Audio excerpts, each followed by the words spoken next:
Capítulo 19. No me digas que vas a ser bueno, exclamó Lord Henry, sumergiendo los dedos en un cuenco de cobre rojo lleno de agua de rosas. Eres absolutamente perfecto. Haz el favor de no cambiar. Dorian Gray movió la cabeza. Oh no, Harry, no. He hecho demasiadas cosas horribles en mi vida. No voy a hacer ninguna más. Ayer empecé con las buenas acciones. ¿Dónde estuviste ayer? En el campo, Harry. Solo, en una humilde posada. Mi querido muchacho, y dijo Lord Henry sonriendo, cualquiera puede ser bueno en el campo, donde no existen tentaciones. Ese es el motivo de que las personas que no habitan en ciudades vivan todavía en estado de barbarie. La civilización no es algo que se consiga fácilmente. Solo hay dos maneras. O se es culto o se está corrompido. La gente del campo carece de ocasiones para ambas cosas, de manera que solo conocen el estancamiento. Cultura y corrupción, repitió Dorian. Sé algo acerca de esas dos cosas. Ahora me parece terrible que vayan alguna vez unidas. Porque tengo un nuevo ideal, Harry. Voy a cambiar. Creo que ya he cambiado. No me has contado cuál ha sido tu buena acción de ayer. ¿O fue más de una? Preguntó su interlocutor, mientras vertía sobre su plato una pequeña pirámide carmesí de fresas maduras, blanqueándolas luego con azúcar mediante una cuchara perforada en forma de concha. Te lo puedo contar a ti, Harry, aunque a nadie más. Renuncié a perjudicar a una persona. Parece pretencioso, pero ya entiendes lo que quiero decir. Era muy hermosa, y extraordinariamente parecida a Sybil Vane. Creo que fue eso lo primero que me atrajo de ella. ¿Te acuerdas de Sybil, no es cierto? ¿Cuánto tiempo parece que ha pasado? Hetty, por supuesto, no es una persona de nuestra posición, tan solo una chica de pueblo. Pero me había enamorado. Estoy completamente seguro de que la quería. Durante todo este mes de mayo tan maravilloso que hemos disfrutado iba a verla 2 o 3 veces por semana. Ayer se reunió conmigo en un huerto. Las flores de los manzanos le caían sobre el pelo y se reía mucho. Íbamos a escaparnos juntos hoy por la mañana al amanecer. De repente decidí que no cambiara por mi culpa. Imagino que la novedad de ese sentimiento te habrá proporcionado un estremecimiento de auténtico placer, le interrumpió Lord Henry. Pero estoy en condiciones de contarte el final de tu idilio. Le diste buenos consejos y le rompiste el corazón. Ese ha sido el comienzo de tu enmienda. ¡Qué desagradable eres, Harry! No debes decir cosas tan espantosas. A Hetty no se le ha roto el corazón. Lloró, por supuesto, y todo lo demás. Pero no ha perdido la honra. Puede vivir, como Perdita. Nota. La protagonista, junto con el príncipe Floricel, del cuento de invierno, de Shakespeare. En su jardín de menta y caléndulas. Y llorar por la infidelidad de Floricel, y dijo Lord Henry, riendo, mientras se inclinaba hacia atrás en la silla. Mi querido Dorian, tienes curiosas ideas de adolescente. ¿De verdad crees que esa muchacha se contentará ahora con alguien de su posición? Imagino que algún día la casarán con un carretero mal hablado o con un labrador chistoso. Y el hecho de haberte conocido, y de haberte amado, le permitirá despreciar a su marido, lo que la hará perfectamente desgraciada. Desde el punto de vista de la moral, no puedo decir que tu gran renuncia me impresione demasiado. Incluso como modesto principio es muy poquita cosa. Además, ¿quién te dice que en este momento Hetty no flota en algún estanque iluminado por las estrellas y rodeada de lirios, como Ofelia? Y eres insoportable, Harry. Te burlas de todo y acto seguido imaginas las tragedias más espantosas. Siento habértelo contado. Me tienes sin cuidado lo que digas. Sé que he actuado bien. Pobre Hetty. Cuando pasé a caballo esta mañana por delante de su granja, vi su rostro en la ventana, como un ramillete de jazmines. Vamos a no hablar más de ello, y no trates de convencerme de que mi primera buena acción en muchos años, el primer intento de autosacrificio de toda mi vida, es en realidad otro pecado más. Quiero ser mejor. Voy a ser mejor. Cuéntame algo sobre ti. ¿Qué está pasando en Londres? Hace días que no voy por el club. El agente sigue hablando de la desaparición del pobre Basil. Yo pensaba que ya se habrían cansado después de tanto tiempo, exclamó Dorian, sirviéndose un poco más de vino y frunciendo ligeramente el ceño. Mi querido muchacho, solo llevan 6 semanas hablando de ello, y el público británico necesita 3 meses para soportar la tensión mental que requiere un cambio de tema. De todos modos, ha tenido bastante suerte en estos últimos tiempos. Primero fue el caso de mi divorcio y el suicidio de Alan Campbell. Ahora se les ofrece la misteriosa desaparición de un artista. Scotland Yard sigue insistiendo en que la persona con un abrigo gris que el 9 de noviembre tomó el tren de medianoche camino de Francia era el pobre Basil, y la policía gala afirma que Jaguar nunca llegó a París. Supongo que dentro de un par de semanas se nos dirá que lo han visto en San Francisco. Es una cosa extraña, pero de todas las personas que desaparecen acaba diciéndose que las han visto en San Francisco. Debe de ser una ciudad encantadora, y posee todos los atractivos del mundo venidero. ¿Y qué crees tú que le ha sucedido a Basil? Preguntó Dorian, colocando la copa de Borgoña a contraluz, y preguntándose cómo era posible que hablara de aquel asunto con tanta calma. No tengo ni la más remota idea. Si Basil decide esconderse no es asunto mío. Si ha muerto, no quiero pensar en él. La muerte es la única cosa que de verdad me aterra. La aborrezco. ¿Por qué? Preguntó el más joven con tono cansado. Porque respondió Lord Henry, llevándose a la nariz una vinagrera dorada y aspirando el olor que en la actualidad se puede sobrevivir a todo, pero no a eso. La muerte y la vulgaridad son los dos hechos del siglo XIX que carecen de explicación. El café lo tomaremos en la sala de música, Dorian. Has de tocar a Chopin en mi honor. El individuo con quien se escapó mi mujer tocaba Chopin de manera verdaderamente exquisita. Pobre Victoria. Le tenía mucho cariño. La casa se ha quedado muy sola sin ella. Por supuesto, la vida matrimonial no es más que una costumbre, una mala costumbre. Pero la verdad es que lamentamos la pérdida incluso de nuestras peores costumbres. Quizás sean las que más lamentamos. Son una parte demasiado esencial de nuestra personalidad. Dorian no dijo nada, pero se levantó de la mesa y, pasando a la habitación vecina, se sentó ante el piano y dejó que sus dedos se perdieran sobre el marfil blanco y negro de las teclas. Cuando trajeron el café dejó de tocar y, volviéndose hacia Lord Henry, dijo: «Harry, ¿se te ha ocurrido pensar alguna vez que quizá Basil Hallward haya muerto asesinado?» Lord Henry bostezó. Basil era muy popular, y siempre llevaba un reloj Waterbury. Nota. Waterbury es una ciudad de Connecticut, famosa por entonces debido a los relojes baratos que fabricaba. ¿Por qué tendrían que haberlo asesinado? No era lo bastante inteligente como para hacerse enemigos. Es cierto que poseía un gran talento para la pintura. Pero una persona puede pintar como Velázquez y ser perfectamente aburrido. Basil lo era. Solo me interesó una vez, y fue cuando me dijo, hace años, que te adoraba locamente, y que eras el motivo dominante de su arte. Y yo le tenía mucho cariño, dijo Dorian con una nota de tristeza en la voz.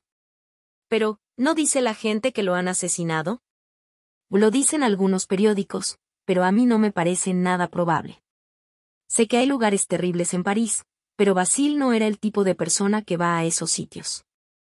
No tenía curiosidad. Era su principal defecto.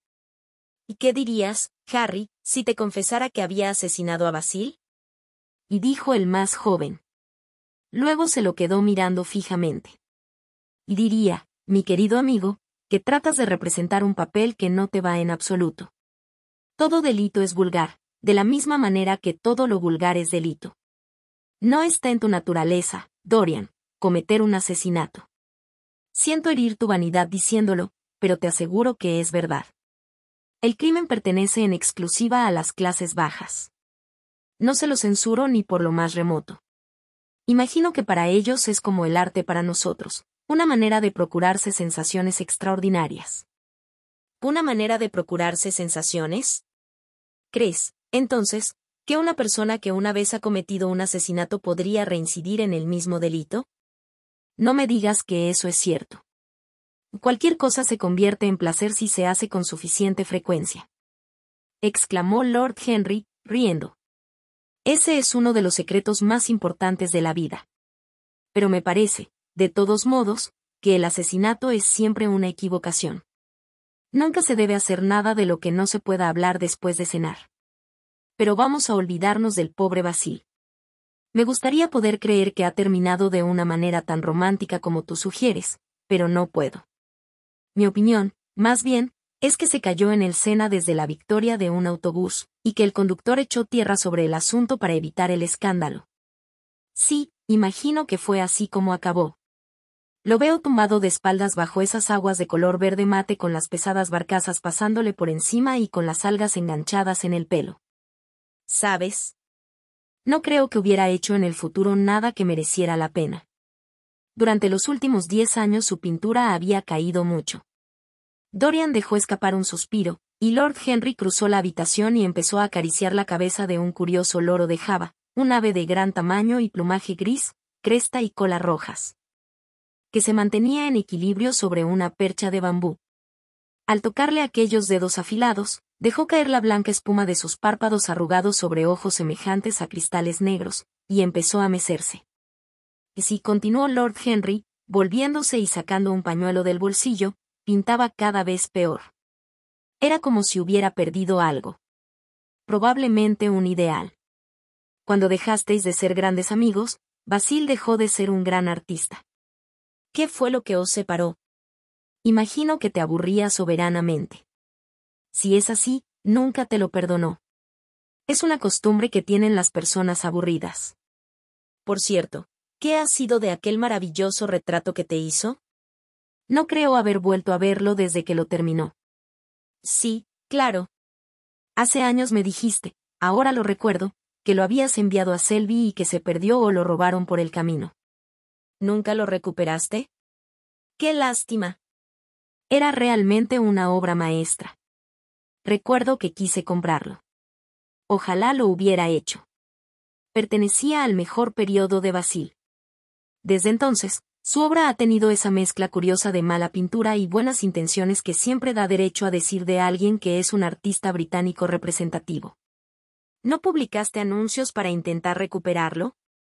Deberías haberlo hecho. Y no lo recuerdo, dijo Dorian. Supongo que lo hice. Pero lo cierto es que nunca me gustó de verdad. Siento haber posado para él. Su recuerdo me resulta odioso. ¿Por qué hablas de aquel retrato? Siempre me recordaba esos curiosos versos de alguna obra, creo que Hamlet, ¿cómo son, exactamente? ¿O eres como imagen de dolor, como un rostro sin alma? Sí, eso es lo que era. Lord Henry se echó a reír. Si una persona trata la vida artísticamente, su cerebro es su alma, respondió, hundiéndose en un sillón. Dorian Gray movió la cabeza y extrajo del piano algunos acordes melancólicos. Imagen de dolor, repitió, rostro sin alma. Su amigo de más edad se recostó en el sillón y lo contempló con los ojos medio cerrados.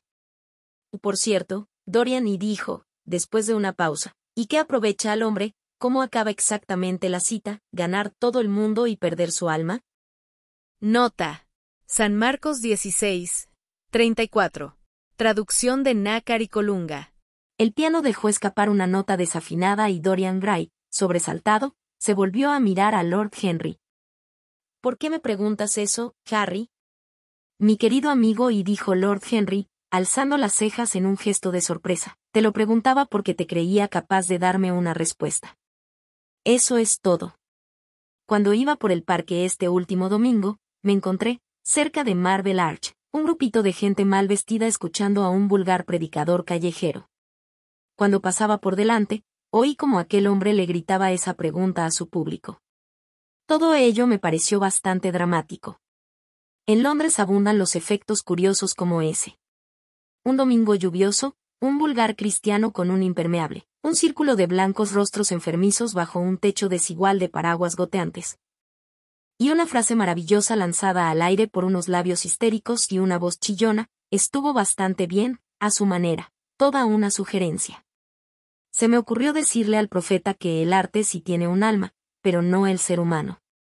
Mucho me temo, de todos modos, que no me hubiera entendido. No digas eso, Harry. El alma es una terrible realidad. Se puede comprar y vender, y hasta hacer trueques con ella. Se la puede envenenar o alcanzar la perfección. Todos y cada uno de nosotros tenemos un alma. Lo sé muy bien. ¿Estás seguro, Dorian? Completamente seguro. Ah, entonces tiene que ser una ilusión. Las cosas de las que uno está completamente seguro nunca son verdad. Esa es la fatalidad de la fe y la lección del romanticismo. ¡Qué aire más solemne! No te pongas tan serio. ¿Qué tenemos tú y yo que ver con las supersticiones de nuestra época? No, nosotros hemos renunciado a creer en el alma. Toca un nocturno para mí, Dorian, y, mientras tocas, dime, en voz baja, ¿cómo has hecho para conservar la juventud? Has de tener algún secreto. Solo te llevo 10 años, pero tengo arrugas y estoy gastado y amarillo. Tú eres realmente admirable, Dorian. Nunca me has parecido tan encantador como esta noche. Haces que recuerde el día en que te conocí. Eras bastante impertinente, muy tímido y absolutamente extraordinario. Has cambiado, por supuesto, pero tu aspecto no. Me gustaría que me dijeras tu secreto. Haría cualquier cosa para recuperar la juventud, excepto ejercicio, levantarme pronto o ser respetable. Juventud. No hay nada como la juventud. Es absurdo hablar de la ignorancia de la juventud. Las únicas personas cuyas opiniones escucho con respeto son las de personas mucho más jóvenes que yo. Parecen ir por delante de mí. La vida les ha revelado sus maravillas más recientes. En cuanto a las personas de edad, siempre les llevo la contraria. Lo hago por principio. Si les pides su opinión sobre algo que sucedió ayer, te dan con toda solemnidad las opiniones que corrían en 1820, cuando la gente llevaba medias altas, creía en todo y no sabían absolutamente nada. ¡Qué hermoso es eso que estás tocando! Me pregunto si Chopin lo escribió en Mallorca, con el mar llorando alrededor de la villa donde vivía, y con gotas de agua salada golpeando los cristales. Maravillosamente romántico. Es una bendición que todavía nos quede un arte no imitativo. No te detengas. Esta noche necesito música. Me pareces el joven Apolo, y yo soy Marcias, escuchándote. Tengo mis propios sufrimientos, Dorian, de los que ni siquiera tú estás enterado. La tragedia de la ancianidad no es ser viejo, sino joven. A veces me sorprende mi propia sinceridad. Ah, Dorian, qué feliz eres. Qué vida tan exquisita la tuya. Has bebido hasta saciarte de todos los placeres. Has saboreado las uvas más maduras. Nada se te ha ocultado. Y todo ello no ha sido para ti más que unos compases musicales. Nada te ha echado a perder. Sigues siendo el mismo. No soy el mismo, Harry. Y sí que lo eres. Me pregunto cómo será el resto de tu vida. No la estropees con renunciaciones. En el momento presente eres la perfección misma. No te hagas voluntariamente incompleto. No te falta nada. No muevas la cabeza, sabes que es así. Además, Dorian, no te engañes. La vida no se gobierna ni con la voluntad ni con la intención. La vida es una cuestión de nervios, de fibras, y de células lentamente elaboradas en las que el pensamiento se esconde y la pasión tiene sus sueños. Quizá te imaginas que estás a salvo y crees que eres fuerte. Pero un cambio casual de color en una habitación o en el color del cielo matutino, un determinado perfume que te gustó en una ocasión y que te trae recuerdos sutiles. Un verso de un poema olvidado con el que te tropiezas de nuevo, una cadencia de una composición musical que has dejado de tocar. Te aseguro, Dorian, que la vida depende de cosas como esas. Browning escribe acerca de ello en algún sitio, pero nuestros propios sentidos lo inventan para nosotros. Hay momentos en los que el olor a lilas blancas me domina de repente, y tengo que vivir de nuevo el mes más extraño de mi vida. Bien quisiera cambiarme contigo, Dorian. El mundo no se cansa de denunciarnos a los dos, pero a ti siempre te ha rendido culto. Y siempre lo hará. Eres el prototipo de lo que busca esta época nuestra y tiene miedo de haber encontrado. Me alegro muchísimo de que nunca hayas hecho nada, de que nunca hayas tallado una estatua, ni pintado un cuadro, ni producido nada distinto de tu persona.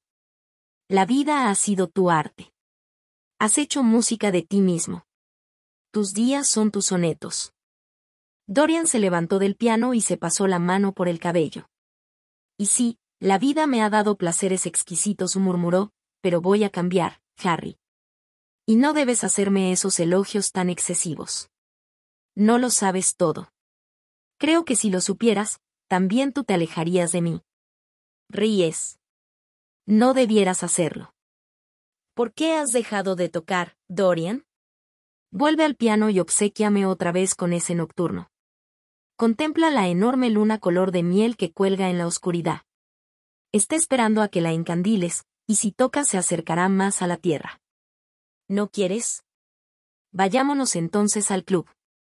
Ha sido una velada deliciosa y debemos acabarla de la misma manera. Hay alguien en el White que tiene un deseo inmenso de conocerte. Se trata del joven Lord Pole, el hijo mayor de Bournemouth. Ya te ha copiado las corbatas, y ahora me suplica que te lo presente. Es un muchacho encantador y me recuerda mucho a ti.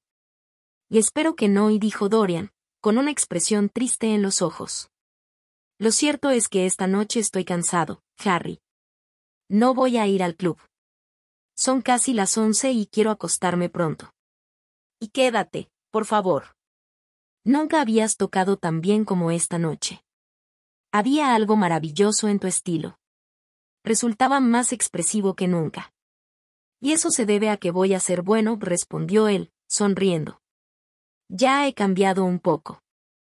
Para mí no puedes cambiar, y dijo Lord Henry. Tú y yo siempre seremos amigos. En una ocasión, sin embargo, me envenenaste con un libro. Eso no lo olvidaré. Harry, prométeme que nunca le prestarás ese libro a nadie. Hace daño.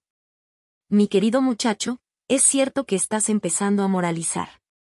Muy pronto saldrás por ahí como los conversos y los evangelistas, poniendo a la gente en guardia contra todos los pecados de los que ya te has cansado. Eres demasiado encantador para hacer una cosa así. Además, no sirve de nada. Tú y yo somos lo que somos, y seremos lo que seremos. En cuanto a ser envenenado por un libro, no existe semejante cosa. El arte no tiene influencia sobre la acción. Aniquila el deseo de actuar. Es magníficamente estéril. Los libros que el mundo llama inmorales son libros que muestran al mundo su propia vergüenza. Eso es todo. Pero no vamos a discutir sobre literatura. Ven a verme mañana. Iré a montar a caballo a las 11. Podemos hacerlo juntos y luego te llevaré a almorzar con Lady Branksome. Es una mujer encantadora, y quiere hacerte una consulta sobre ciertos tapices que piensa comprar. No te olvides de venir. ¿O te parece mejor que almorcemos con nuestra duquesita? Dice que ahora no te ve nunca. ¿Acaso te has cansado de Gladys? Ya pensaba yo que terminaría por sucederte. Esa lengua suya tan inteligente acaba por exasperar a cualquiera. De todos modos, no dejes de estar aquí a las 11. ¿Y es necesario que venga, Harry?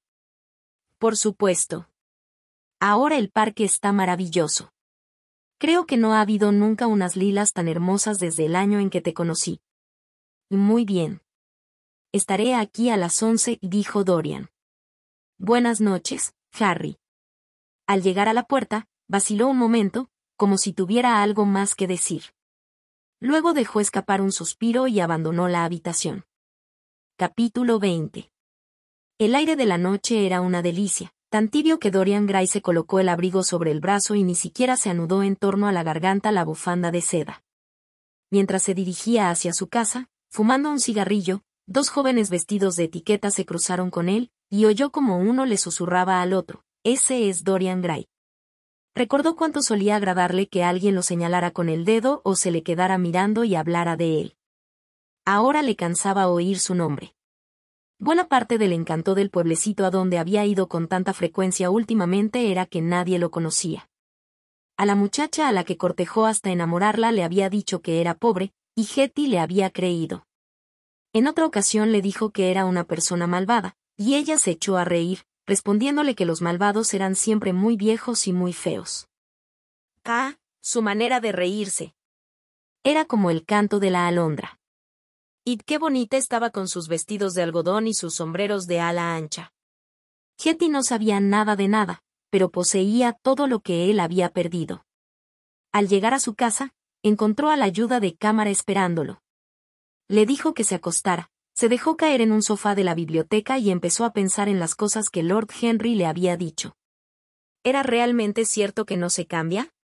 Sentía un deseo loco de recobrar la pureza sin mancha de su adolescencia rosa y blanca, como Lord Henry la había llamado en una ocasión. Sabía que estaba manchado, que había llenado su espíritu de corrupción y alimentado de horrores su imaginación, que había ejercido una influencia nefasta sobre otros, y que había experimentado, al hacerlo, un júbilo incalificable, y que, de todas las vidas que se habían cruzado con la suya, había hundido en el deshonor precisamente las más bellas, las más prometedoras. Pero, ¿era todo ello irremediable? ¿No le quedaba ninguna esperanza? Ah, ¿en qué monstruoso momento de orgullo y de ceguera había rezado para que el retrato cargara con la pesadumbre de sus días y él conservara el esplendor, eternamente intacto, de la juventud? Su fracaso procedía de ahí. Hubiera sido mucho mejor para el que a cada pecado cometido le hubiera acompañado su inevitable e inmediato castigo. En lugar de, perdónanos nuestros pecados, la plegaria de los hombres a un Dios de justicia debería ser, castíganos por nuestras iniquidades. El curioso espejo tallado que Lord Henry le regalara hacía ya tantos años se hallaba sobre la mesa, y los cupidos de marfileñas extremidades seguían, como antaño, rodeándolo con sus risas. Lo cogió, como había hecho en aquella noche de horror, cuando por primera vez advirtiera un cambio en el retrato fatal, y con ojos desencajados, enturbiados por las lágrimas, contempló su superficie pulimentada. En una ocasión, alguien que le había amado apasionadamente le escribió una carta que concluía con esta manifestación de idolatría: el mundo ha cambiado porque tú estás hecho de marfil y oro. La curva de tus labios vuelve a escribir la historia. Aquellas frases le volvieron a la memoria, y las repitió una y otra vez. Luego su belleza le inspiró una infinita repugnancia y, arrojando el espejo al suelo, lo aplastó con el talón hasta reducirlo a astillas de plata. Su belleza le había perdido, su belleza y la juventud por la que había rezado. Sin la una y sin la otra, quizá su vida hubiera quedado libre de mancha. La belleza solo había sido una máscara, y su juventud, una burla. ¿Qué era la juventud en el mejor de los casos? Una época de inexperiencia, de inmadurez, un tiempo de estados de ánimo pasajeros y de pensamientos morbosos. ¿Por qué se había empeñado en vestir su uniforme? La juventud lo había echado a perder. Era mejor no pensar en el pasado. Nada podía cambiarlo. Tenía que pensar en sí mismo, en su futuro. A James Vane lo habían enterrado en una tumba anónima en el cementerio de Selby. Alan Campbell se había suicidado una noche en su laboratorio, pero sin revelar el secreto que le había sido impuesto. La emoción, o la curiosidad, suscitada por la desaparición de Basil Hallward pronto se desvanecería. Ya empezaba a pasar. Por ese lado no tenía nada que temer. Y, de hecho, no era la muerte de Basil Hallward lo que más le abrumaba. Le obsesionaba la muerte en vida de su propia alma. Basil había pintado el retrato que echó a perder su vida. Eso no se lo podía perdonar. El retrato tenía la culpa de todo. Basil le dijo cosas intolerables que él, sin embargo, soportó con paciencia. El asesinato fue obra, sencillamente, de una locura momentánea. En cuanto a Alan Campbell, el suicidio había sido su decisión personal. Había elegido actuar así. Nada tenía que ver con él. Una vida nueva. Eso era lo que necesitaba. Eso era lo que estaba esperando. Sin duda la había empezado ya. Había evitado, al menos, la perdición de una criatura inocente. Nunca volvería a poner la tentación en el camino de la inocencia. Sería bueno. Al pensar en Hetty Merton, empezó a preguntarse si el retrato habría cambiado. Sin duda no sería ya tan horrible como antes. Quizá, si su vida recobraba la pureza, expulsaría de su rostro hasta el último resto de las malas pasiones. Quizás, incluso, habían desaparecido ya. Iría a verlo. Tomó la lámpara y subió sigilosamente las escaleras. Al descorrer el cerrojo, Una sonrisa de alegría iluminó por un instante el rostro extrañamente joven y se prolongó unos momentos más en torno a los labios. Sí, practicaría el bien, y aquel retrato espantoso que llevaba tanto tiempo escondido dejaría de aterrorizarlo. Sintió que ya se le había quitado un peso de encima. Entró sin hacer el menor ruido, volviendo a cerrar la puerta con llave, como tenía por costumbre, y retiró la tela morada que cubría el cuadro. Un grito de dolor e indignación se le escapó de los labios. No se notaba cambio alguno, con la excepción de un brillo de astucia en la mirada y en la boca las arrugas sinuosas de la hipocresía. El lienzo seguía siendo tan odioso como siempre, más, si es que eso era posible, y el rocío escarlata que le manchaba la mano parecía más brillante, con más aspecto de sangre recién derramada. Dorian Gray empezó entonces a temblar. ¿Le había empujado únicamente la vanidad a llevar a cabo su única obra buena? ¿O había sido el deseo de una nueva sensación, como apuntar a Lord Henry, con su risa burlona? ¿O tal vez el deseo apasionado de representar un papel que nos empuja a hacer cosas mejores de lo que nos corresponde por naturaleza? ¿O, quizá, todo aquello al mismo tiempo? Pero, ¿por qué era más grande la mancha roja? Parecía haberse extendido como una horrible enfermedad sobre los dedos cubiertos de arrugas. Había sangre en los pies pintados, como si aquella cosa hubiera goteado, sangre incluso en la mano que no había empuñado el cuchillo. ¿Una confesión? ¿Quería aquello decir que iba a confesar su crimen? ¿Que iba a entregarse para que lo ejecutaran? Se echó a reír. La idea le pareció monstruosa. Además, aunque confesara, ¿quién iba a creerlo? No había en ninguna parte resto alguno del pintor asesinado. Todas sus pertenencias habían sido destruidas. Él mismo había quemado maletín y abrigo. El mundo diría simplemente que estaba loco. Lo encerrarían en un manicomio si se empeñaba en repetir la misma historia. Sin embargo, era obligación suya confesar, soportar públicamente la vergüenza y expiar la culpa de manera igualmente pública. Había un Dios que exigía a los seres humanos confesar sus pecados en la tierra así como en el cielo. Nada de lo que hiciera le purificaría si no confesaba su pecado. ¿Su pecado? Se encogió de hombros. La muerte de Basil Hallward le parecía muy poca cosa. Pensaba en Hetty Merton. Porque aquel espejo de su alma que estaba contemplando era un espejo injusto. ¿Vanidad? ¿Curiosidad? ¿Hipocresía? ¿No había habido más que eso en su renuncia?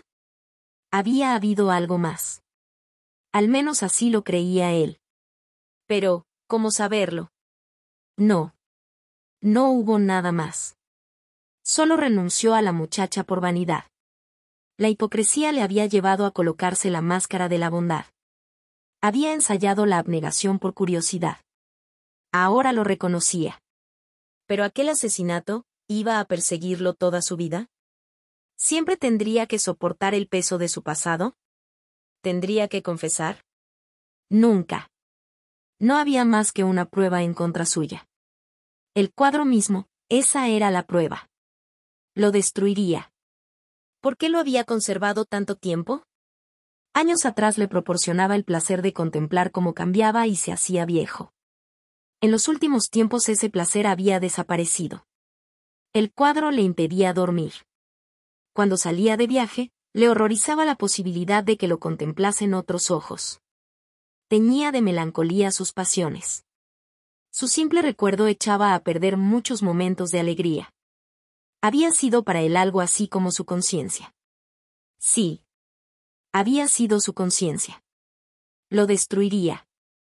Miró a su alrededor, y vio el cuchillo con el que apuñaló a Basil Hallward. Lo había limpiado muchas veces, hasta que desaparecieron todas las manchas. Brillaba, lanzaba destellos. De la misma manera que había matado al pintor, mataría su obra y todo lo que significaba. Mataría el pasado y, cuando estuviera muerto, él recobraría la libertad. Acabaría con aquella monstruosa vida del alma y, sin sus odiosas advertencias, recobraría la paz. Empuñó el arma y con ella apuñaló el retrato. Se oyó un grito y el golpe de una caída. El grito puso de manifiesto un sufrimiento tan espantoso que los criados despertaron asustados y salieron en silencio de sus habitaciones. Dos caballeros que pasaban por la plaza se detuvieron y alzaron los ojos hacia la gran casa. Luego siguieron caminando hasta encontrar a un policía y regresar con él. Llamaron varias veces al timbre, pero sin recibir respuesta. Con la excepción de una luz en uno de los balcones del piso alto, todo estaba a oscuras. Al cabo de un rato, el policía se trasladó hasta un portal vecino para contemplar desde allí el edificio. ¿Quién vive en esa casa? Y le preguntó el caballero de más edad. El señor Dorian Gray, respondió el policía. Las dos personas que le escuchaban intercambiaron una mirada de inteligencia y, mientras se alejaban, había en su rostro una mueca de desprecio. Uno de ellos era tío de Sir Henry Aston. Dentro de la casa, en la zona donde vivía la servidumbre, los criados a medio vestir hablaban en voz baja. La anciana señora Leaf lloraba y se retorcía las manos. Francis estaba tan pálido como un muerto. Transcurrido un cuarto de hora aproximadamente, el ayuda de cámara tomó consigo al cochero y a uno de los lacayos y subió en silencio las escaleras. Los golpes en la puerta no obtuvieron contestación. Y todo siguió en silencio cuando llamaron a su amo de viva voz. Finalmente, después de tratar en vano de forzar la puerta, salieron al tejado y descendieron hasta el balcón. Una vez allí entraron sin dificultad, los pestillos eran muy antiguos. En el interior encontraron, colgado de la pared, un espléndido retrato de su señor tal como lo habían visto por última vez, en todo el esplendor de su juventud y singular belleza. En el suelo, vestido de etiqueta, y con un cuchillo clavado en el corazón, hallaron el cadáver de un hombre mayor, muy consumido, lleno de arrugas y con un rostro repugnante. Solo lo reconocieron cuando examinaron las sortijas que llevaba en los dedos. Fin.